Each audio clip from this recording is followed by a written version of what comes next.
Real-life footage taken by a Western press delegation in the Yan'an military district. Mao Zedong also made a rare appearance in this filming. On October 29, 1946, the British China Aid Committee's press delegation, after visiting important areas like Nanjing and Chongqing, took a special plane to the liberated area of Yan'an to personally meet Chairman Mao. After Mrs. Cripps disembarked from the plane, she was warmly greeted by General Zhu. At that moment, Mrs. Cripps wore a warm and friendly smile.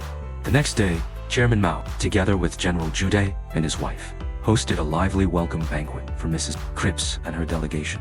The press delegation, who had come to Yan'an with Mrs. Cripps, captured the real-life conditions of Yan'an through their cameras. At that time, in Yan'an, the people still lived in extremely simple cave dwellings. Yet their faces were filled with happy smiles. In front of the cave dwellings, women were chatting and weaving cloth.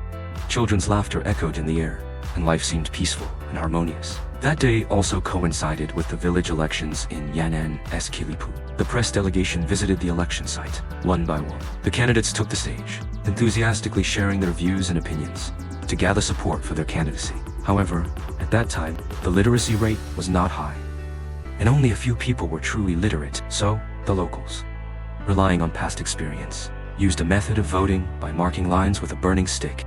Although this method of voting was not sophisticated, it showcased the wisdom of the people of Yan'an. Next, the press delegation personally visited the Norman Bethune Hospital and observed the doctor's medical treatment in action. They also visited the maternal and child health hospital, among others. Looking at the sleeping newborns, it was impossible not to feel a sense of hope for the future.